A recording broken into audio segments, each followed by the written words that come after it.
Today,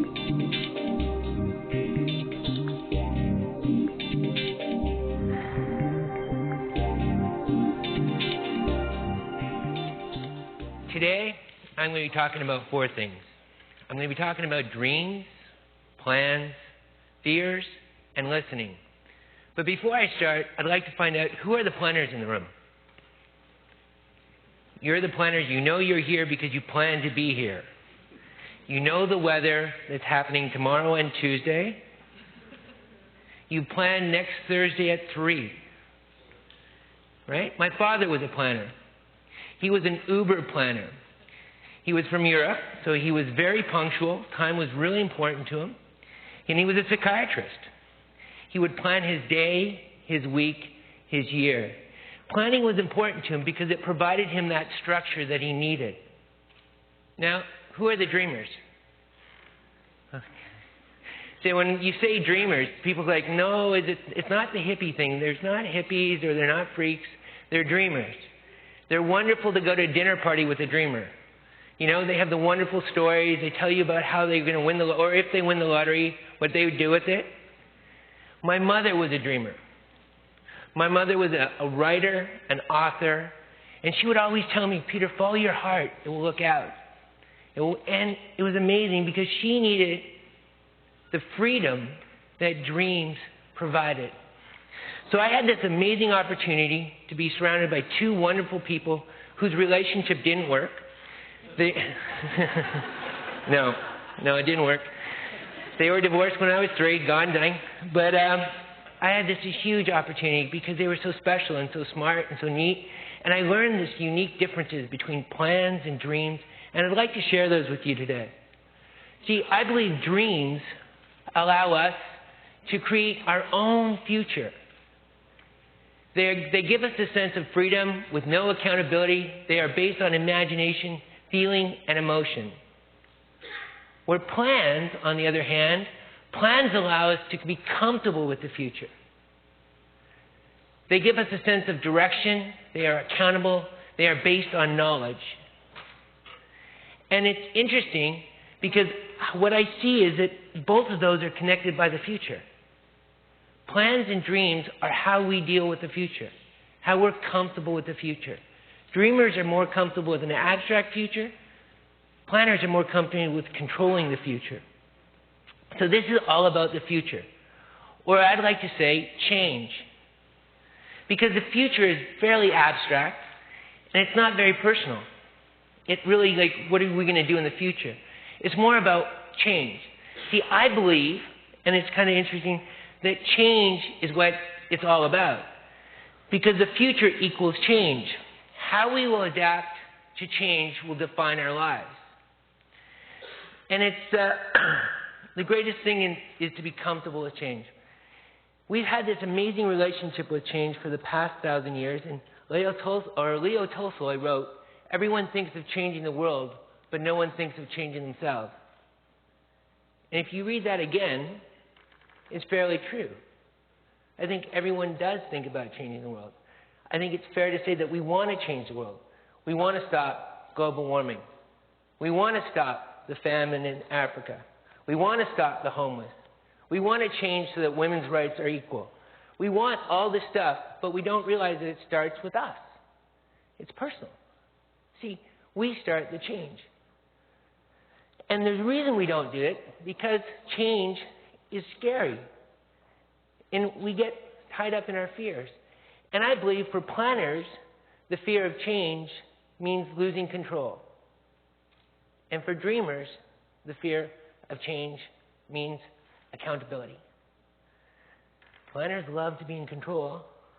Dreamers love the ability not to have boxes put on them. So it's kind of interesting. We have this dreamers, planners, dealing with change. So how do we deal with this change? How do we deal with our fears? When I was started, I was always scared. And you're standing up on stage, you're scared right now. You're scared. You're fear. So when I was first starting my business, and what I needed to do, I needed to find something, some inner courage. I needed to summon my courage. So I'd find these statements that would make me feel powerful. And there was like, what do I have to lose? So I started my first business, and it was going really bad. It was going to shit, actually. It was horrible. And I needed to summon my inner courage. So I'd say, Peter, what do you have to lose? What's the worst thing that could happen? And I'd think about it for a minute. And I'd say, my family still loves me. Well, that's cool. My friends still like me. Well, I could lose money, but I'm in business. That's what I'm doing. I'm investing. So if I'm losing money, that's part of the deal. That's not really relevant. So what's the worst thing that can happen? And it was like this weight was lifted off my shoulders. You have this freeing statement where you now can focus on the issue, not on the past. You know what I mean? It's not like I can't make this decision because I'm stuck over something that I really don't care about. But no, it's a freeing statement. A statement allows you to make the decision that's right for the time. And that was amazing. And it was this incredible thing to have these freeing statements. And once you get over the fear, you can make the right decision. So that was really important for me. But once I created an organization, it became real that I couldn't do that for a whole bunch of people because the freeing statement, which was personal for me, it wasn't really fair to put that on my people. It wasn't right. So I had to think differently. And I had to create something that was sort of allowing an environment for change. An environment where they would be comfortable with change. Because that's really it. If we get comfortable with change, then we can do anything. If we get comfortable with change, maybe we could change the world. So I created this sort of environment, and I would do stupid things, and we would do crazy things in the company. We would take them paintballing or go-karting, and I always wanted to put them in an environment where people were sort of uncomfortable. Because the reality is we get comfortable, and that's why we don't change, in my opinion. So I took people bungee jumping. Has anyone ever bungee jumped in this room? Okay, so you guys know what it's like. You know that you strap a big giant rubber band on your ankle, and you stand over a 143-foot drop, and you then jump. It's not like anything else. You jump, right? And the reality is that you have to tell your brain to jump. It's not like going to an amusement ride where they push you, right? So I took the whole company bungee jumping. And our company at that time was about 25 people, 50% women, 50% men. First thing is, all the women jumped. Only a third of the men jumped. They stood up and said, I don't really need to do this. It's not for me. I'll watch. And they drank their beer. This was all cool. But so we had all the women jumped, and then there's this person by the name of Judy. And Judy stands up there, and the band gets around her ankle, and she's at the edge. And you know how they go 3, 2, 1, bungee. And for those of you who jump, and you jump on the word bungee, right? That's the deal. You got to go. 3, 2, 1, bungee, nothing. It's quiet. They do it again. 3, 2, 1, bungee, nothing. Now, as sort of the leader of this deal, I'm like freaking out. So I'm like running back and forth on the back there, not trying to let her see me because she's looking around for affirmation. I'm like, no way.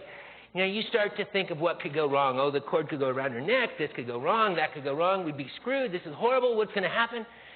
And so they started counting again. 3, 2, 1. And this time she tells them to stop counting. Stop. And it's like seconds feel like minutes. Minutes feel like hours. 5.5 minutes later, she does this amazing swan dive off this plank. She bounces a few times. They unleash her because you're leashed up. She comes up. She's got this smile on her face like you've never seen. You want to create change? Go jump off a cliff. She's like, I can do anything. I just jumped off a cliff. She lost 20 pounds, bought a bug and a condo. It was amazing. And the reality is that she was out of her fear, right? She was so fired up. It was crazy. So that's the thing is we've got to get out of our fear. Because when we can get away from fear, we can do so much. And one of the things that I wanted to do with creating this organization was not just put them in areas where they had to sort of jump or do stupid things like that. I wanted to create an area where they were emotionally connected to the company. Because if they are emotionally connected, things happen for your organization. So I had this belief that if we need to create an emotional connection with our stakeholders. And emotions are really important. And it's like building a relationship. You've got to start by building a relationship. Because relationships are real, they're meaningful, and people get excited about relationships.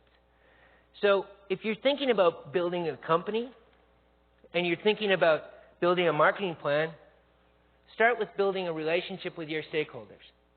And it first starts with your people. Your people are your employees. Those are the people that you want to build the relationship with first.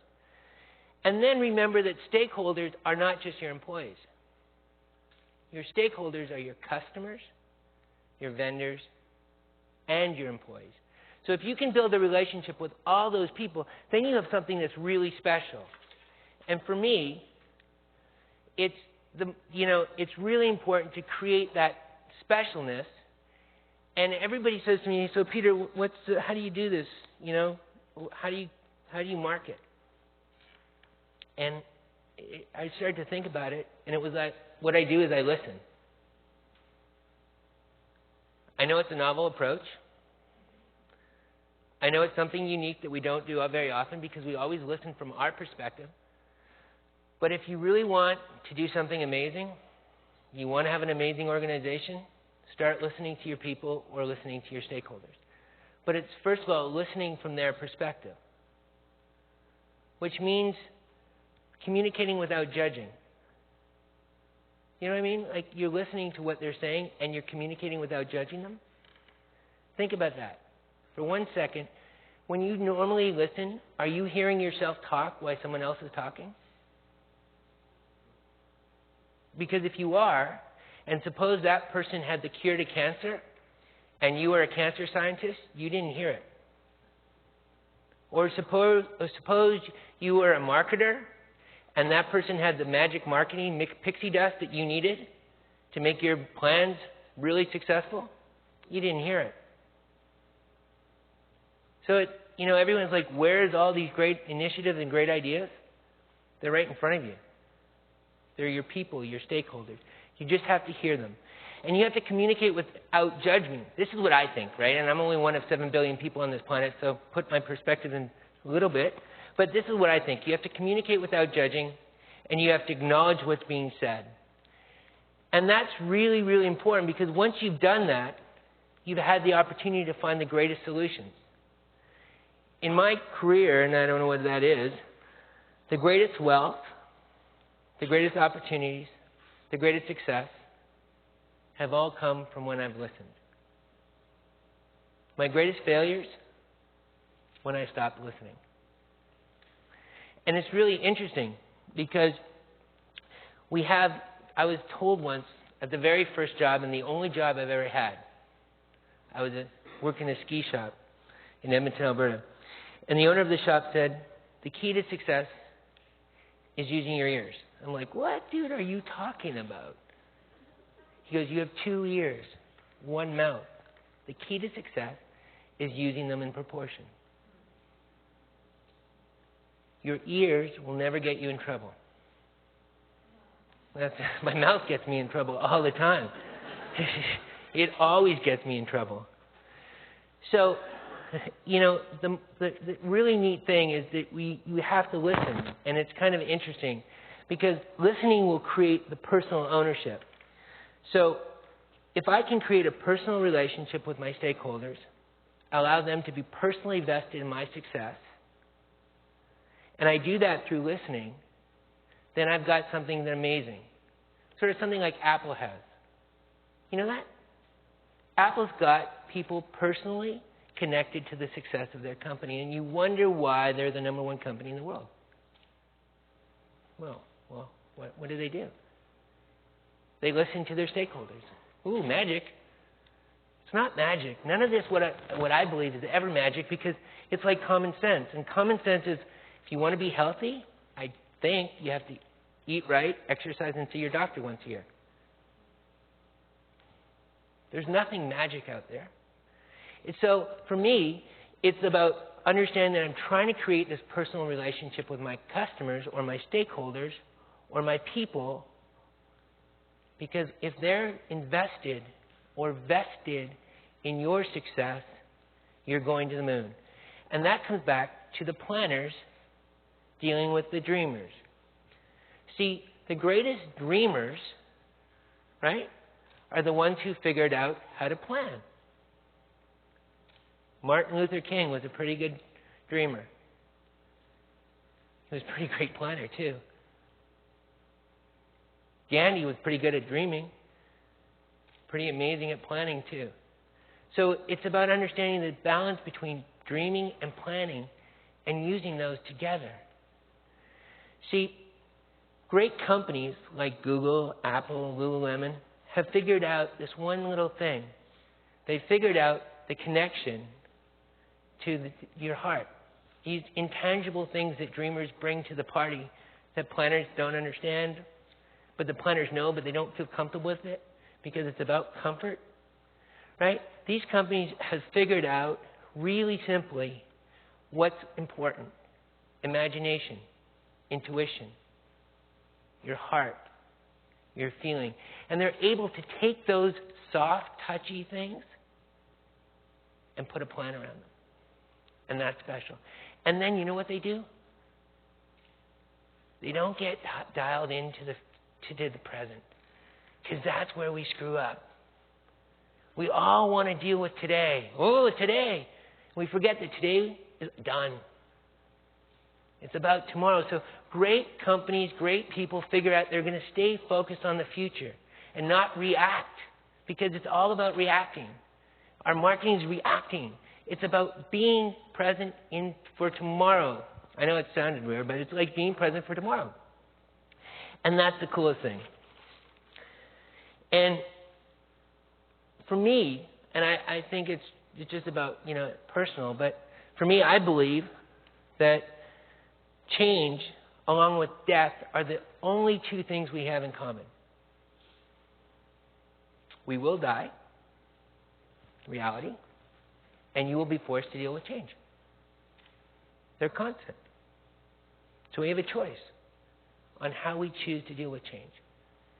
We can be fearful of it, or we have a choice to understand it, embrace it, and deal with it. That's our choice. And I also believe, going back to this quote, that everybody wants to change the world, but no one wants to change themselves. So today is my daughter's birthday. She turns 18. She's 6,000 kilometers away at university. And as a parent, the most important thing I want for her is to be happy. So I believe if I encourage her and we encourage our children to plan their dreams and we challenge them to be comfortable with change, not only will they be happy, but we will change this world. Thank you very much and have a wonderful day.